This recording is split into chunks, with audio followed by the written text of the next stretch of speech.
Hello. Anybody out there? Hey, is Emily McFarland out there? How are you doing? Really? How are you doing? How are things for you? I'd like to know. Well, that's nice to hear. I'm doing okay. Like I usually do. I do fine. Spectacular, really. It's funny.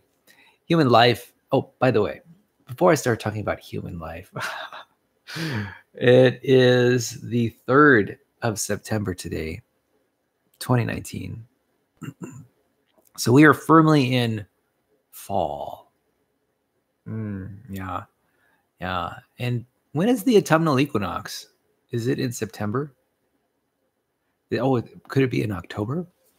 I don't know. I'm going to have to figure out when that equinox is so we can figure out when fall happens. Anyway, I'm glad to be here, sitting in front of you, healthy and strong. I plan to go to the gym today, of course, and do some running on the treadmill and basically just knock myself out. We'll see how long I can go. Last time on the treadmill, I did pretty good. I was on the treadmill for a total of, I guess, 52 minutes, which is pretty good. And who knows, maybe I'll be gutsy enough to go 54 minutes. For me, it's not as important. I like to make like small changes in my workouts. I don't make like really big changes. Like I'll add like an extra minute or two to the workout every time, which is not a lot, but it adds up over months and years. My intention is to steadily improve my physical fitness and do so without injury. And the best way to do that is to do it slowly. And also, there's another aspect to it too, and that's the conditioning of my nervous system. I want to I don't want to feel tired or fatigued or anything like that. And so I never overwork myself. If anything can be said, I underwork myself a little bit. So I've always got fuel in the tank, so to speak, when I leave the gym. And that means I'm feeling pretty good every time I leave the gym, like really good. And I want to keep that up. I want to keep this feeling of feeling really good at the end of my workouts, because I think it's important for making sure that behavior pattern sticks. All right. So I was answering the question about how I am. And I was going to mention that life and a human being's experience of life is varied, right? And I think it's funny how we expect people with one word to describe their experience of life. Like, oh, I feel good. Like, what is that? Good about what? For what reason? How good is good? What are you focusing on when you say good? I mean, just the very fact that I'm alive is good. Sure. So the fact is that the human experience is multifaceted. And one aspect of this multifaceted living is something I've been noticing lately just within me, and that is this longing. It's an undeniable fact that I am continually longing for things. And I'm feeling it, right? I feel it right here in my solar plexus, which is right here just above my abs, right? And I guess this area covers half my abs and half my lower chest. And man, let me tell you, I can feel the constriction of my yearning. And what's interesting is that the yearning is continual. I mean, it lets up every once in a while. Sometimes it'll let up for a day or two, which is phenomenal. But most of the time, I'm yearning about something. I'm yearning about wanting to eat beets or a chocolate bar, or I'm yearning about the state of a relationship, or I'm yearning for time or food or sustenance or rest, or I'm yearning for exercise or yearning for fun or excitement. It's always this yearning, this longing that is just persistent. I was talking a couple of days ago about the human motivational system. Our biological system, our brain, sort of has a mechanism that keeps us going as human beings. Now, if you think about it, sharks, for example, who live in the water, if they stop swimming, they die because they need water circulating through their gills. So the question is, what mechanisms of the brain create the motivation for the fish to continually swim and never stop? What must drive the shark to continuously swim? And my guess that I feel exactly what the shark feels. I feel this yearning, and it pushes me forward. It's like I've got no choice because I've got this yearning, and I'm guessing that sharks yearn to swim to get someplace for some reason, whether it's curiosity or for food. I don't know what drives or motivates sharks, but it's got to be a powerful yearning, a powerful longing for sharks to continuously swim and never stop. I think human beings are the same thing. I think, in fact, I've heard this phrase, and I've mentioned it before. And the phrase is that, actually, I guess it's a metaphor. It says that human beings are the sharks of the savannah. So what that phrase means to me is that just like a shark must swim long distances to stay alive, human beings must walk long distances and continuously keep moving to stay alive. And our entire biology is just focused on this, responding to our environment. And let me tell you, in the core of this need to move and to be active is this yearning and longing that's just continuously at least in my gut. It's this continuous constriction. It's like my brain is coming up with discrepancies between my actual world and my ideal world. And then it just plants this yearning in my belly for me to achieve or to take action of any kind, even if it's just planning, in order to match my ideal world with the real world. And because my ideal world is so powerfully vivid, like I spent a lot of time imagining what could be, the possibilities of what could be. And so I have really bright, strong, powerful ideas about the way I want the world to be. And the fact is, I don't have a lot of influence on my external world. I have very little influence over it. I don't have any influence over other people's minds. I don't have any influence over other people's bodies or what they do. I don't have influence, sometimes even over my own body and what it chooses to do. So it's kind of funny. I'm also powerless at the same time. So on the one hand, I've got this ideal that I focus on. And then my motivational system creates this yearning that's super powerful. It drives me forward. I'm a shark of the savannah, continuously interested in movement or planning for movement in order to get what I want. And at the same time, I'm powerless. I'm existentially powerless, separated from the world. I have limited influence over what people do. And people are the strength of all, are the source of pretty much, well, are the source of value in my life. And I have no power over them. So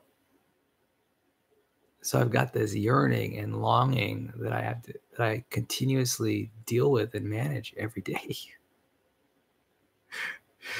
This is the joy of being a human being. Now I want to mention, Emily, that in a way, this is a mechanism that is healthy and is working. Great. People who have lost that inner longing and yearning are people who have depression. And I don't have depression. I've got a strong, alive, vibrant, vivid, virile sense of motivation. And it's continuous, and it's like right here, right here in my belly. And it keeps me going, that's for sure. Dang. So I have a healthy system, and it's working as it should. It's working properly. This is what brains do. They motivate for action. And so there's something beautiful about that. There's something beautiful about having a healthy motivational system that is properly motivating me to take action every day and driving me to get my butt out of bed and out the door, right? So that's good. And it's kind of funny how my longing is different at different moments of the day. Like I have needs for connection, or needs for mutuality, or needs for peace, or needs for order, needs for food, shelter, warmth, and my motivational system takes one in turn, each one in its turn. So I'll be yearning for this for 5 minutes, or that for an hour, or that for 3 hours, or that for 5 minutes. It's like an inner compass, and I think a lot of it has to do with the ideas in my head. What idea happens to pop up? I get the sense that it's somewhat arbitrary. Like I bought some ukulele picks yesterday, and I don't even know if I really need them or I'm going to use them, but they're felt coated or felt coated picks that I'm going to use to strum a ukulele. And I never really thought of needing one until I was just playing with the ukulele, and then I felt I needed one. Where did that desire for the pick come from? Anyway, I did buy some.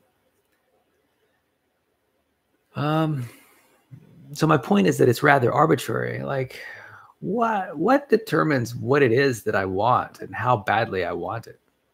I have a sense that it's me who determines that. The ideas that come into my mind through marketing materials on the internet, or through television, or through what I see in the people who walk by. I develop these needs, and it's actually kind of spontaneous. For example, I see a brand new watch on an internet ad, or a brand new camera. I was looking at the Canon Mark V DSLR camera, an advertisement for it last night. And I was just like blown away, like, wow, 30.4 megapixels. Wow, 4K video. Wow, full frame images. I just blown away at every moment about this amazing camera, which I'm sure cost $5,000-$10,000. These are not cheap cameras. This is a camera that I will likely never buy, but I had a longing for it, a momentary longing for it after seeing the advertisement. And I still long for it now, but I'm also quite certain I'll never buy it, because I'm perfectly fine honing my skills with my present Canon M50 mirrorless camera. And that camera is going to take me 5-10 years into the future. So yeah, that camera is going to take me a long time into the future. And so I get to grow with that one. And by the time, by the time 10 years goes by, there's not going to be a Mark V anymore. It's going to be like a Mark 10 or a Mark 15 or whatever. And however that series of Canon cameras progresses. But my point here is about longing, right? This continual longing. Even when I'm sitting still, like right now, I'm like, I don't know. I'm like energetic. I'm ready to take on the world. I want stuff, right? I want to get stuff. I want to get stuff done. I want to put together to-do lists. I want to start planning so that I can make the most of today, right? I want to get my lunch bag together and my dinner bag and pull together my gym clothes. So I've got longing right now. I've got all kinds of longing. There's yearning and longing going on right now. You're a witness to it. And my guess is, this longing is present in everyone. So the question is, what do I do about it? What do I do about this longing? I don't know. What happens most of the time is I follow through with the longing. And I acquire what it is that I want, if I can. But I can't always do that. So, well, I'll tell you what happens. I long for something for a period of time, and then I get distracted by different longing. That's what happens. I just get distracted by different longings. So I might long for something for 5 minutes, 10 minutes, and then move on to a different longing after that time has expired. What's that all about? It's as if these longings are arbitrary, although there are certain patterns. Like for me, there's like the pattern of electronic gadgets. I'm a gadgeteer, and I love little electronic gadgets. I love playing with them and learning about them. And, I've noticed that as like a tendency of mine. It's just, I like these little machines and I like playing with them, and I want to play with them all the time and learn about how they work. And there are other things like self-help books. Self-development, self-growth is really important to me. My mind continuously goes to reading these books and integrating the information in them into my life. And so, so there are patterns of longing. And my longing moves from one subject area to another subject area. And so that's what happens. I just wait and I long for something else a little bit later.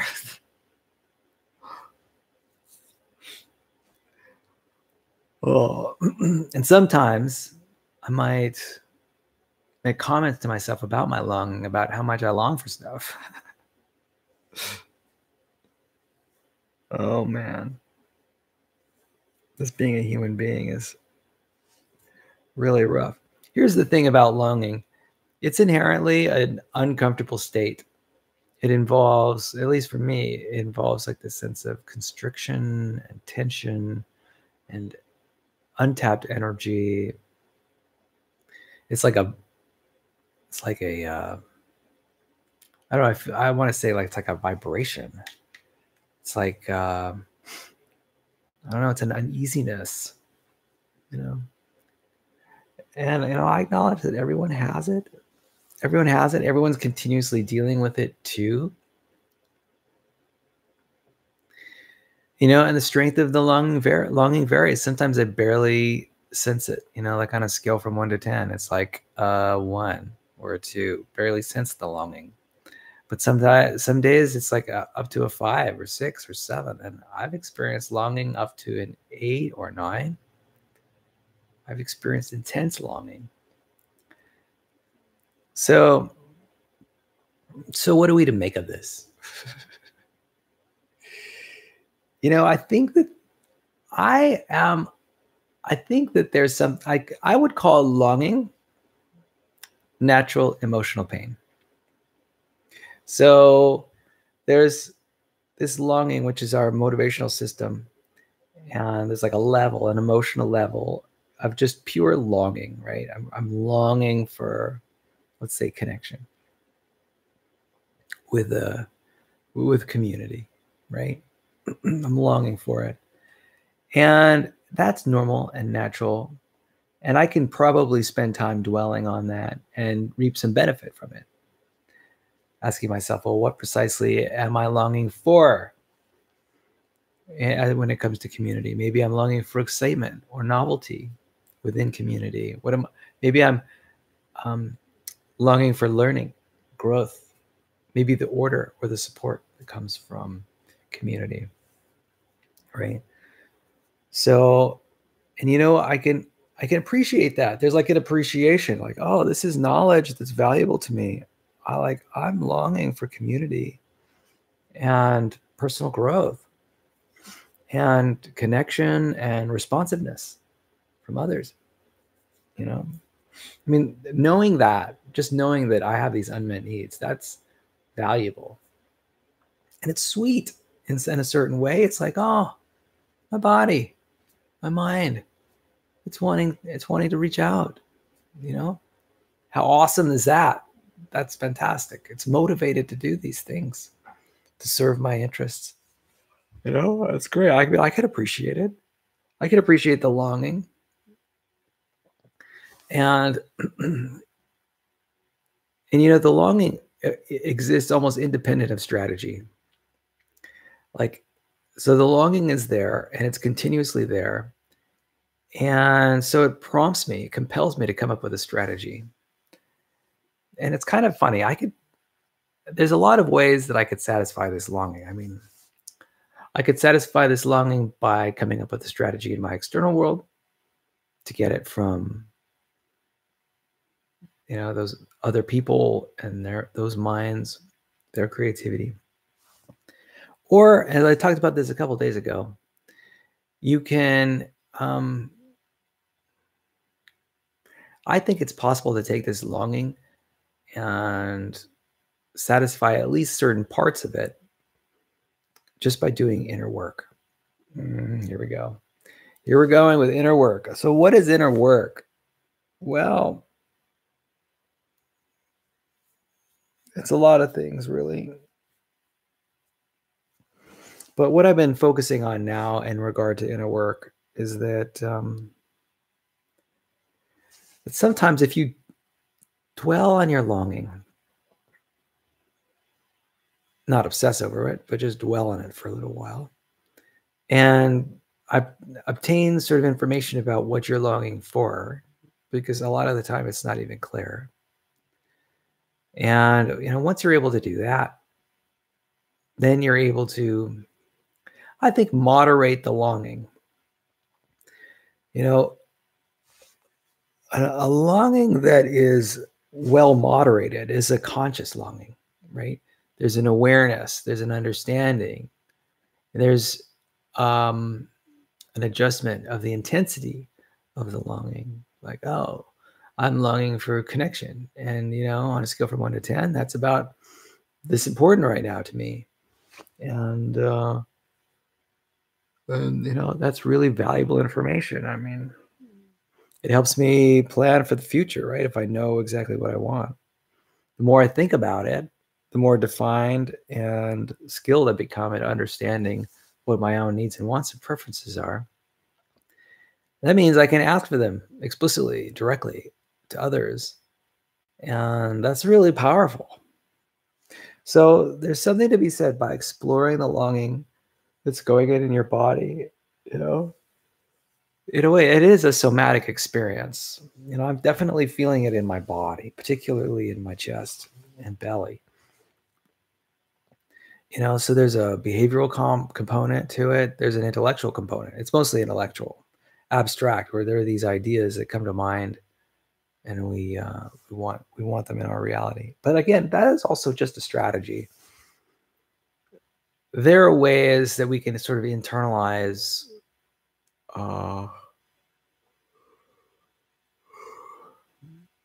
there are ways that we can internalize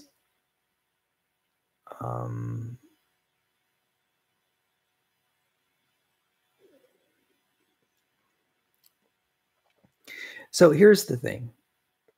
Human beings have been living on this planet for 200,000 years, right? They've been living on tribes mostly in the savannas around the world next to bodies of water.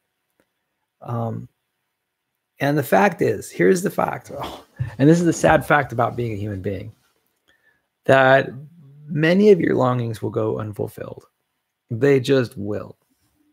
I mean, if you think about human beings who lived 10,000 years ago, let's say they were in Siberia, Russia, and they were about to cross the Bering Strait, right? The land bridge between Asia and North American continents. And you've got your tribe, your band of community there. And let's say your tribe numbers less than 30 people.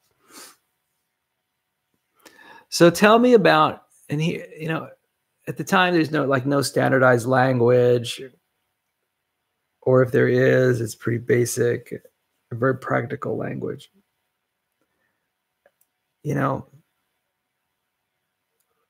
There's longing there. There's a longing for warmth. There's a longing for food, shelter, clothing. It's a continual longing for safety and security. And on this trek across the land bridge, the Aleutian Island land bridge,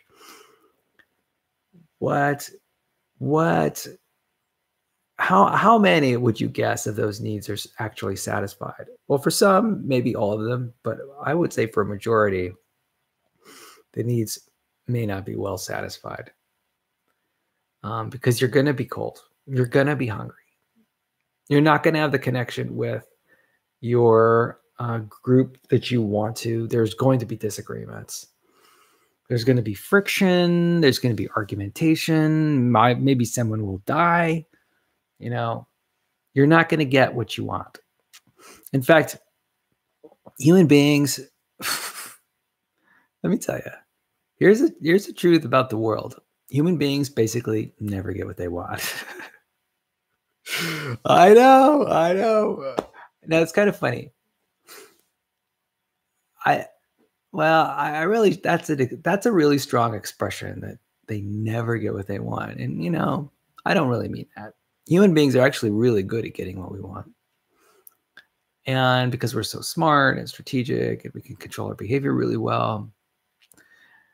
But I do think we get a lot of what we want, but our yearnings are continual. We're just like the shark in the ocean. And the longing is continual. It's not, there's no break, there's no let up, right? Unless of course, when there is, like when we fall asleep or when we get distracted by an emergency or something. It's just part of who we are. We're just longers, we're yearners, and we don't always get what we want. Here's a good example. Kids lose their parents in death. They just do.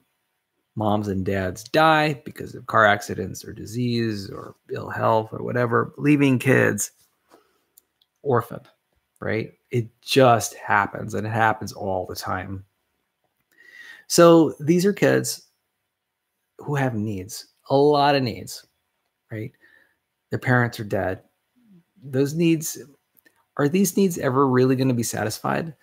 That is, their yearning for kindness and consideration and care and comfort and warmth and nurturance from their parents. I mean, those needs are never going to get met. Their parents have died. This is a very common occurrence. People get sick all the time. They get cancer. They have a need for comfort, and they need to go to chemotherapy at the same time. So, what you gonna do? I think Emily, much of being alive is dealing with these unmet needs, this longing and the yearning that just never is resolved. as you move from yearning to yearning to yearning throughout the day, count how many of those yearnings are satisfied. Here's the fact that I mentioned it earlier. We human beings have relatively little influence over our environments. Tell that to a person who has cancer will be able to acknowledge that quickly.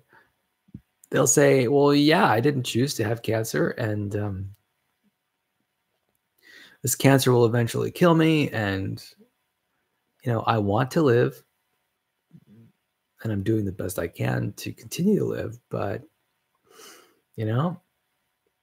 my need for life is not getting met.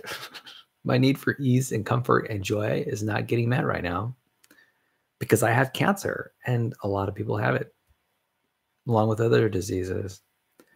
So human beings, I would say, largely just don't get what they want. Here's another example.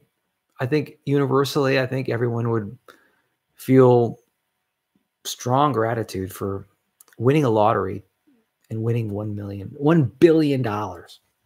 Let's say $1 billion. There are people out there who won $1 billion. And I have a feeling that there are a lot of people out there who have this strong desire for more money in their lives, right?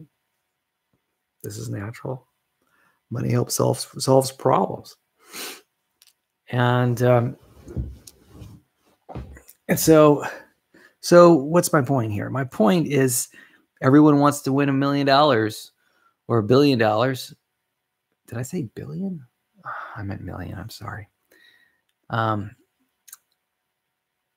Everyone wants $1 million, but that longing for most people on the planet will never be, that yearning will never be met, to have $1 million in hand, or for some, even just $20.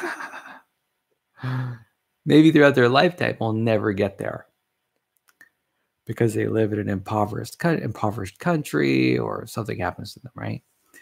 So what do we do in the face of these longings for $1 million or for excellent health, and we don't ever get it? Well, here's where the adaptation comes in, and the brain comes in, the resilience of the brain comes in. There's something about the brain that there's a sort of an inbuilt mechanism which, despite the fact that longings are not fulfilled,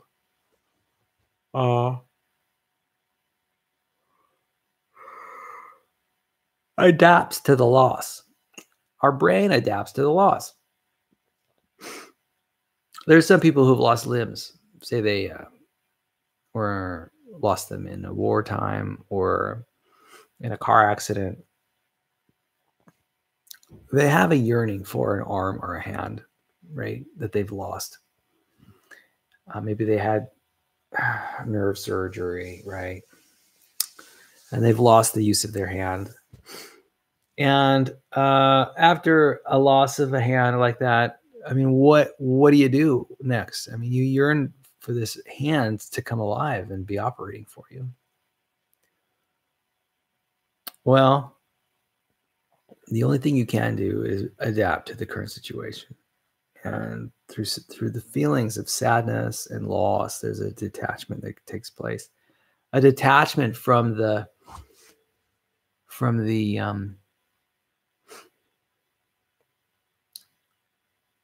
desire. The desire is weakened. The anger and the loss is valuable. It helps counteract the forces of,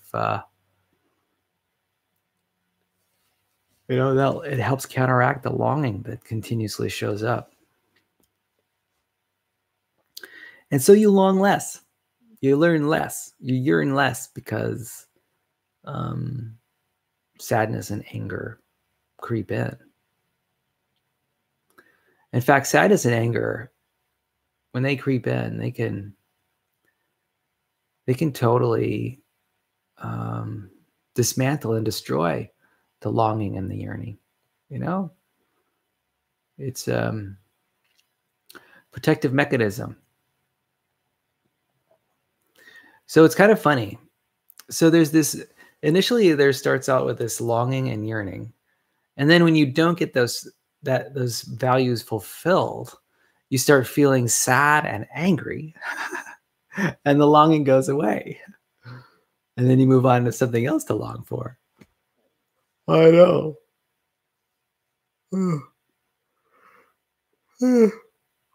What does it all mean? Well, this is just the unfolding of life. Human beings are continuously adapting to our environment. We're continuously feeling sad about losing something. Why? Because change is continual. Like what happened yesterday? I mean, what happened last week on this day? I'm in such a different place this week than I was last week. Absolutely. And next week, I'm going to be in a much different place than I am this week. There's so much change. My life is changing. It's shifting. I'm making adjustments. I'm reaching out to achieve the goals that I long for. And I'm also sad and angry about not having met previous goals. And so like there's this, I guess you could call it an unfolding, but it's just like, it's how people move on, right? They move on in the world through this process of yearning, longing, and then sadness and anger.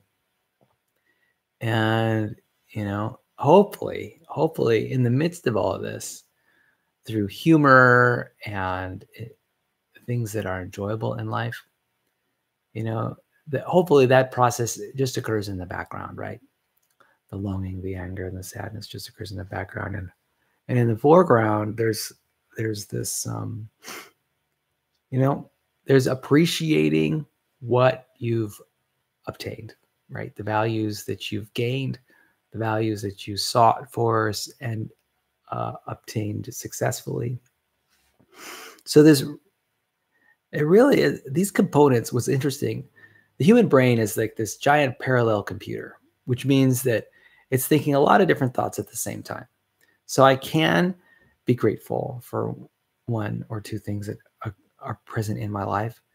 And at the same time, I could simultaneously be feeling sad and angry because of a longing that has gone unfulfilled. This is just what being alive is all about. It's about multidimensional existence. It's multifaceted, a lot of different levels. And we're continuously joyful about what we have and sad and longing about what we don't have. And it's happening all at the same time. This is the human experience. And you can love and hate something at the same time. Absolutely. You love something for these reasons, and you hate something for these other reasons. And it's perfectly normal. So I'm touching my face a lot. I'm noticing the reason is because I have scratchy eyeballs. And the reason I have scratchy eyeballs, I don't know. I think my contact lenses dried out a little bit last night. Or maybe I didn't get the protein etching solution in there and quite enough last night. I don't know, but my eyeballs are itching. I've got itchy eyeballs. Have you ever had itchy eyeballs?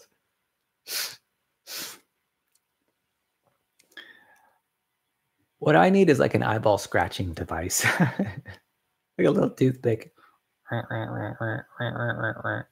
Squeegee those eyeballs a little bit. Well, so let's see what else is going on with me.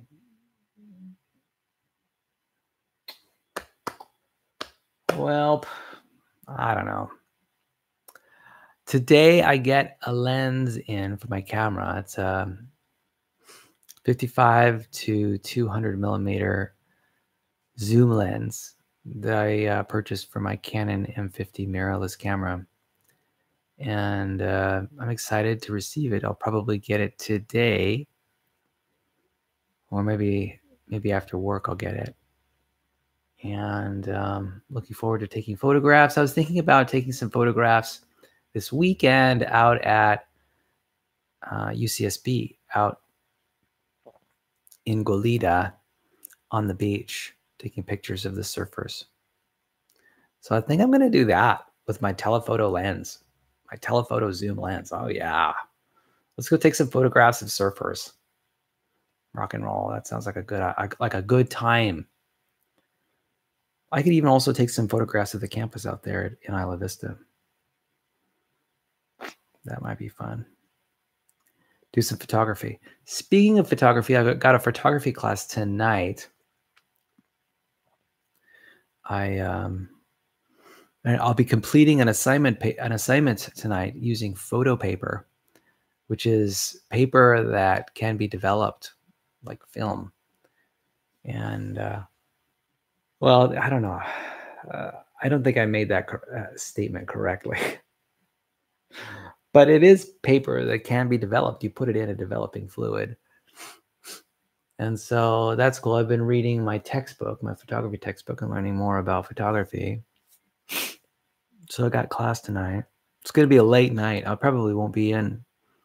Well, hopefully I will be in by 8:30 or 9 o'clock p.m., which is not that late. Usually in the past, I've been in it by like 10 p.m., and that's like really late for me. I mentioned I've been thinking about moving to Goleta, and I think I've got an idea about how I want to do that. What I'm going to do is I'm going to rent a room in Goleta where I will sleep on, the nights that I choose to sleep there. And so I'll keep two residences, one here in Lompoc and one in Goleta. So that's my plan. I'm excited about it. So I'm going to try to make that happen. I'll be bouncing back and forth between Santa Barbara and Lompoc, which is what I do anyway. So it's not going to mean much of a change. It'll mean less sleeping in my car, which will be good. That'll be a good thing. Well, I enjoy sleeping in my car. I don't necessarily want to do it all the time. It's kind of a hassle. It's not that big of a hassle. I've gotten used to it, so a lot of it is quite automatic. Oh, I just got an amazing idea. I would like to take my camera out on a stroll in the woods. I could take photographs of nature, trees, mountains, animals, birds. Yeah, maybe go to a lake somewhere. That sounds like a good idea. So yeah, I'm getting really excited about this telephoto zoom lens that I purchased. Maybe I'll take some photos of stuff tonight. We'll have to see. After my workout, I have a tendency to get pretty tired and like get really slow and lazy. Yeah, I get really slow and lazy sometimes. After my workouts, it's like, because literally I just knock myself out. Well, I can't. I'm actually contradicting myself slightly. I don't really knock myself out, but let me tell you, my workouts can be rather intense. Oh, golly. Oh, let's see. So what's going on with me? Sort of, what I'm admiring these days? I'm admiring the vulnerability of people. People, it's kind of funny. People are both, I think vulnerability is a sign of strength. It happens as the result of communication. Somehow, in order to be vulnerable, period, you sort of have to recognize what you need and want and desire and what you're feeling. And that is not easy to do. I know I sometimes have no idea what I want and no idea how I feel about something. And there's like this inner work that goes on when people do that exploration within themselves and figure out what it is exactly that they need and want and desire and prefer and how they feel about it. That is some special work that's going on right there. That work of vulnerability. And actually, you know what? It's that work that has to happen first before vulnerability is possible. Vulnerability for me is like expressing your needs and feelings. It's also expressing your observations. And you can make vulnerable requests as well. But before you do any of those things, you need to have the intelligence, the emotional intelligence to identify what is going on with you, right? What it is that you're needing in the moment. And so this inner work is really important. It makes vulnerability possible. Without the inner work, I just can't be vulnerable. Because I don't know what I'm feeling, I don't know what I want. And if I don't know what I'm feeling and I don't know what I want, then it's impossible for me to be vulnerable. I just can't do it, even if I wanted to. So I've been admiring vulnerability and what it means. In a way, it's about vulnerability is about expressing a need where you're basically inviting, say, another to help you satisfy that need. That's what makes it vulnerability. The other person could say no. And, I guess the real question is, how does the other person respond to the vulnerable statements? Do they respond with kindness or coldness, right? Do they respond in a harsh or withholding way, or do they respond with an outpouring of kindness and generosity?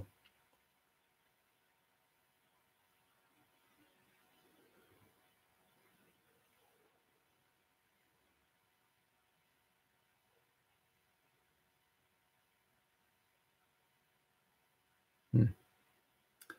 Yeah. Vulnerability is risky. Saying what you need and want is risky because you might not get what you want. I mean, you might say what you want as much as you can, but there's no guarantee that another person will respond.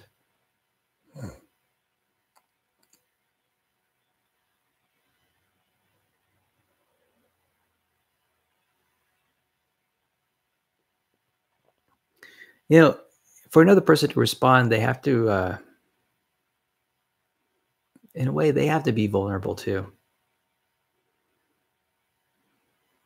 Hmm. Yeah, well, anyway, I hope you're having a wonderful day today. Today, I'm guessing you're back in school, back in your sophomore classes.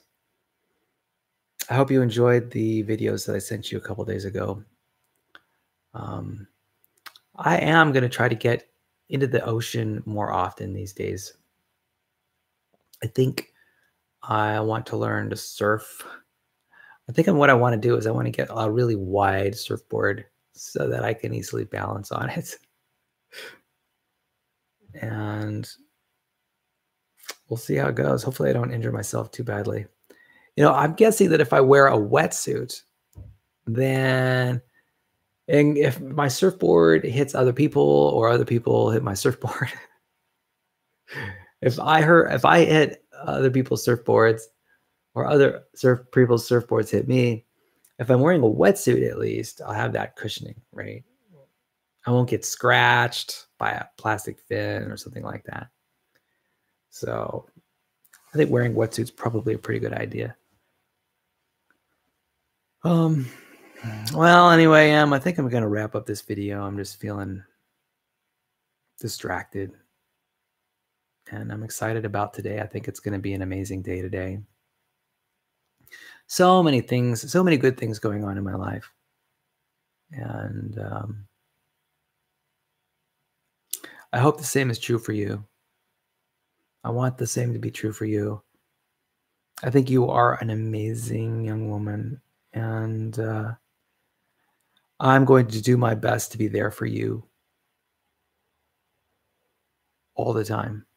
For me, it's about availability. I want to be unconditionally available.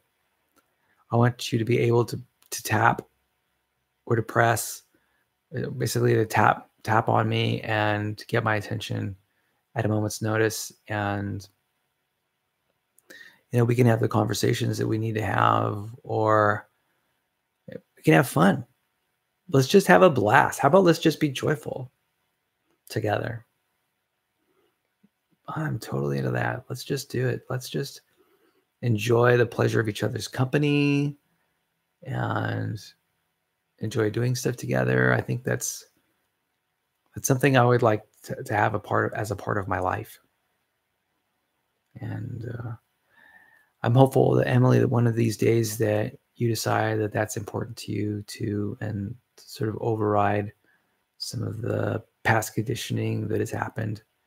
And, willingness to reach out takes courage, because, there might not be someone reaching out on the other side. Yeah. So I honor and admire anyone's willingness to reach out and speak their truth and live their own unique and valuable lives. And I just want to say, Emily, that I think that your life is unique and valuable. And I want to be a part of it. I want to be a part of your life. And, I'm curious what it is you might need from me in order to make that happen. I wonder if there's anything that I could do differently or do better.